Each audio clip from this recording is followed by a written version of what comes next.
So you're thinking about starting a business. Huh. Well, there's a ton of advice out there. But today, we're diving into Alan Weiss's value-based fees. Oh, yeah. And hopefully pull out some gems that can help you think differently about how you get paid. Yeah, it's interesting, because so many new business owners I see, especially consultants, they kind of get tripped up right at the start. Yeah. Because they fall into this trap of thinking about their time like an employee would, Yeah. with an hourly rate. The hourly rate thing. Yeah, it seems so natural at first, though, right? Right, exactly. Like, we're so used to it. It's what we know. Yeah. But that's exactly what Weiss argues against. Okay. She says it's like a conflict of interest almost for consultants. Interesting. Because if you're getting paid by the hour, the longer it takes you, the more you make. Right. So is that really what's best for your client? Right, yeah, good point. And is that really the best way to grow your business? Yeah, that's a good point. So how do we break out of that hourly rate mindset, though? Well, he uses this great story about a trainer. This guy is on the road like 240 days a year, making $1,000 a day. Right. And even his wife's like, honey, you could charge double work half as much and we'd all be happier. Oh, man. That's a light bulb moment right there. Right. So many of us, when we're starting out, we're afraid to charge what we're worth. Absolutely. Yeah. That fear is totally natural, but think about it this way. You're not selling hours. Yeah. You're selling solutions to problems. Okay. What problem are you solving for your client? Yeah. What's the value of that solution to them? That's what should determine your fees, Yeah. not how long it takes you to deliver it. That makes so much sense. Right. But how do you figure out what that value is? Especially when you're just starting out and you don't have a ton of experience yet. It can be tricky. Yeah. Weiss gives us a really powerful tool, and that is asking why. Okay. So let's say a client comes to you and says, I need you to create a marketing plan. Okay. Now, don't just jump into deliverables. Ask them why. Why do they need a new marketing plan? What are they hoping to achieve? So you're digging deeper to uncover that real need behind the request. Exactly. Keep asking why until you get to the root of the problem. Okay. Maybe they're launching a new product. Maybe their sales have plateaued. Maybe they're trying to reach a new market. I see. That's where the real value lies. That's what you need to focus on. It reminds me of that case study that Weiss talks about with the architects. Yes. They were charging by the hour, and their income actually went down over time. Right. Because they were stuck in that input-based mindset. Exactly. It's a classic example of what happens when you don't understand the value you're delivering. Yeah. If you focus on deliverables instead of outcomes, it can turn your services into a commodity. Yeah. Which is the opposite of what we want. Right. When we're trying to build a successful business. Okay. I'm starting to see the light here. But how do we actually put a dollar amount on that value? Yeah. Yeah, it still feels a little intimidating to charge a premium, especially when you're new. I understand that feeling. Yeah. But Weiss gives us a really helpful 8-step formula for establishing value-based fees. Okay. So it's not about pulling numbers out of thin air, but it's about systematically understanding your worth. All right, let's break it down. What's the first step? So first, you need to really understand your client's objectives. Okay. We already talked about asking why to get to the root of their needs. Right. But you also need to understand their goals. What are they ultimately trying to achieve? So this is where knowing your ideal client and their industry really comes into play. Absolutely. The more you know about their business, their challenges, their aspirations, the better you'll be able to align your services with what they need. Okay, so we've got the objectives down. What's next? Next, we need to identify what are called their value drivers. Value drivers. These are the factors that are most important to them when they make decisions. Is it maximizing revenue? Is it minimizing risk? Expanding into new markets? I'd say. It's different for every client and every project. So we're essentially becoming detectives, uncovering what really motivates our clients. Yes. What they're willing to pay for. Exactly. And the more specific you can be, the better. Okay. So instead of just saying, I can help you increase your profits, quantify it. Say, I can help you increase your profits by 15% within the next 6 months. Yeah. That's the kind of language that resonates with clients and demonstrates the tangible value that you bring. This is making me feel a lot more confident about setting my fees already. Good. It's not just about my time anymore. It's about the impact I can have on my clients' businesses. Exactly. But what about those times when clients push back on our prices? How do we handle those objections? That's a great question, and we'll dive into the art of handling fee objections in the next part of our deep dive. Ooh, I can't wait. But first, there's one more crucial step in understanding your value that we need to explore. So we were talking about figuring out your client's objectives and their value drivers. Right. But there's one more key ingredient that Weiss emphasizes, Right. and that is understanding urgency. Urgency. Yeah. So like how quickly they need the problem solved? That's a big part of it. Yeah. Okay. Think about it. If you're offering a solution to a problem that's costing them money every day that they wait, your value goes up. Oh, yeah, for sure. Right. Yeah, that makes sense. Yeah. Like if their website's down and they're losing thousands of dollars in sales every hour, they're probably a lot less worried about what your hourly rate is Exactly. at that point. No, we're not saying you should take advantage of people's emergencies or anything like that. Right. But just understanding the level of urgency helps you to justify your fees. Yeah. And it helps the client see the true value of what you're offering. So it's about positioning yourself as the solution to like a pressing problem, not just someone who offers a service. Precisely. Yeah. And that brings us to the next challenge that I think a lot of new business owners face, Okay. which is dealing with objections to their fees. Oh, yeah. It can be nerve-wracking, It can be really scary. especially when you're starting out. I think every new business owner has that moment of like, are people really going to pay me that much? Yeah. And Weiss breaks down client resistance into 4 main areas: Okay. trust need, Uh-huh. timing, Yeah. and of course, money. Right. And he has some really smart advice on how to address each one. All right, let's tackle them one by one. Well, What about trust? How do we build that with potential clients, especially when we're new to the game and we don't have like a long list of testimonials and things like that? Weiss is big on offering value up front. Okay. So this could be sharing some valuable insights related to their industry, Uh-huh. offering a free consultation, or even creating a small tangible deliverable I see. that showcases your expertise. Like a little sneak peek behind the curtain so they can see the wizardry at work. Exactly. And it shows them that you're not just in it for a quick buck. You're genuinely invested in helping them succeed. Yeah. Now, sometimes the objection isn't about trust, it's about need. Right. They might not fully grasp the scope of the problem or how your solution can help. Sometimes I think people think they need a Band-Aid when they really need surgery. That's a great analogy.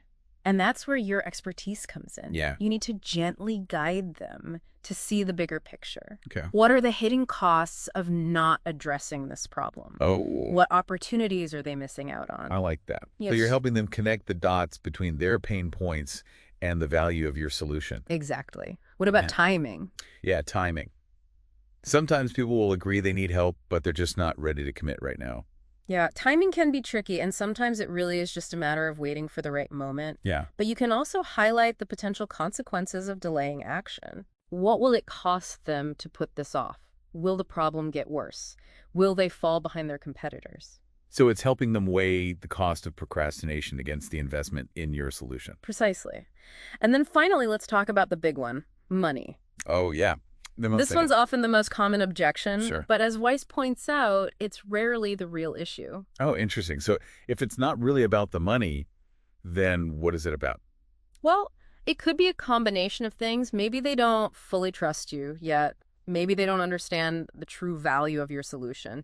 Maybe they're having some internal budget constraints that they're not comfortable sharing. I see. Your job is to listen carefully and try to uncover what's really driving that hesitation. So we're like detectives again. Exactly. You need to read between the lines, Yeah. figure out what's really going on in their minds. Mm. And once you understand that underlying concern, you can address it more effectively. So instead of getting defensive about your fees, reframe the conversation. Talk about the return on investment. Talk about the long-term benefits. So you're shifting the focus from what they're spending to what they're gaining. Precisely. And remember, sometimes the best deal is no deal. Ooh, that's hard. If a client is constantly trying to lowball you or nickel and dime you, it might be a sign that they're not the right fit for your business. Yeah, that's a tough lesson to learn, especially when you're starting out and you're just eager to take on any client that you can get. Right. But, you have to protect your time and your energy Absolutely. and focus on building relationships with those clients who really value your expertise. 100%. And that leads us to another important topic that Weiss covers in this book, which is diversifying your income streams. Okay, now this is where it gets really interesting. We've been talking a lot about client work, Mm-hmm. but are there other ways to bring in revenue beyond that traditional one-on-one consulting. Absolutely. Weiss encouraged us to think outside the box and explore alternative revenue streams. That can create more stability and flexibility in our businesses. So what are some examples of these alternative streams?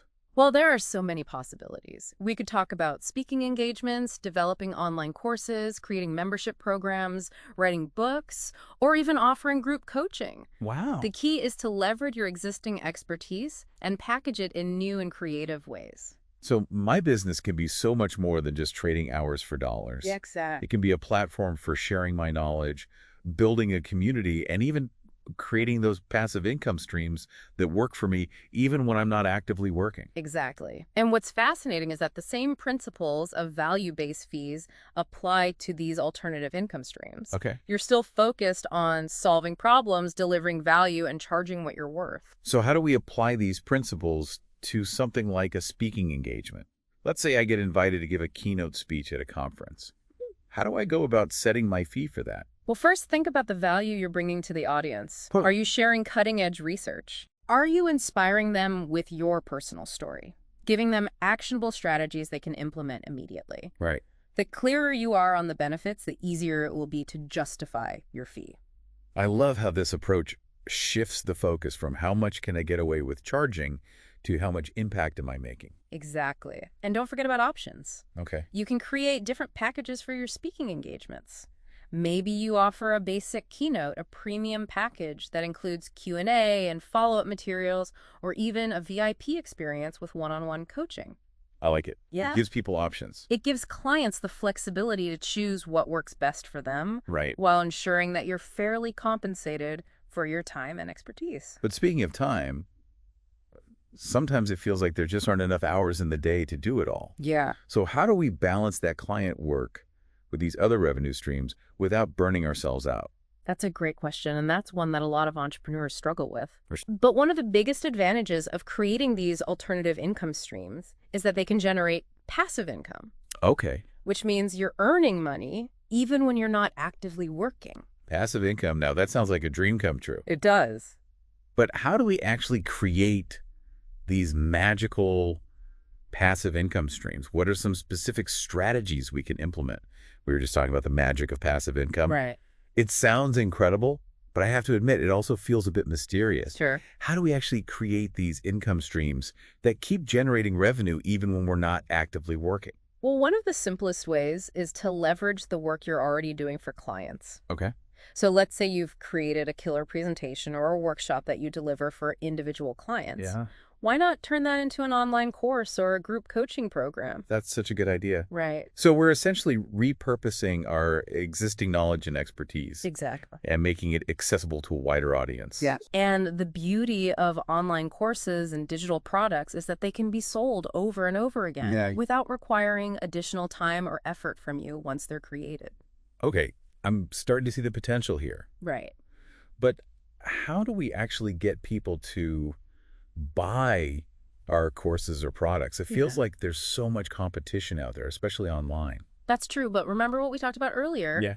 It all comes back to value. Okay. If you've created a high-quality product that genuinely solves a problem for your target audience and you market it effectively, people will find it. This reminds me of that story that Weiss tells about his own mentoring program. Yeah. He was getting so many requests for mentorship that he just couldn't possibly accommodate them all for free. Right. So he created a paid program that provided more structured guidance and support. It was a huge success. It allowed him to help more people while also creating a sustainable income stream for himself. I love that story. Yeah. It makes me realize there's so many different ways we can leverage our expertise and create a business that truly works for us. Absolutely. And remember, building these alternative income streams takes time and effort. Yeah. But the rewards can be incredible. Not only can you diversify your income and create more financial security, but you can also reach a wider audience, build a stronger brand, and even create more freedom and flexibility in your life. This has been such an eye-opening deep dive. I'm glad to hear that. We've gone from feeling kind of intimidated by the idea of setting fees to realizing we have the power to create a business that's both profitable and fulfilling. That's the goal. So do you have any final words of wisdom for our listeners who are just starting out on their entrepreneurial journey? I think the most important takeaway from Alan Weiss's value-based fees is this. You are not a commodity. I like that. You are a unique individual with valuable skills and experiences to offer the world. It's so easy to get caught up in comparing ourselves to others and feeling like we're not good enough. It is, but the truth is you have something special to offer. Yeah. Don't be afraid to charge what you're worth. Build a business that reflects your values and create a life that you love. That's great advice. Yeah. Well, we want to thank you for joining us on this deep dive into the world of value-based fees. Absolutely. We hope you've gained some valuable insights that will help you on your own entrepreneurial journey. I hope so too. Remember, you are in control. You have the power to create a business that is both successful and sustainable. You do. So go out there, create something amazing, and get paid what you're worth. I love it. It's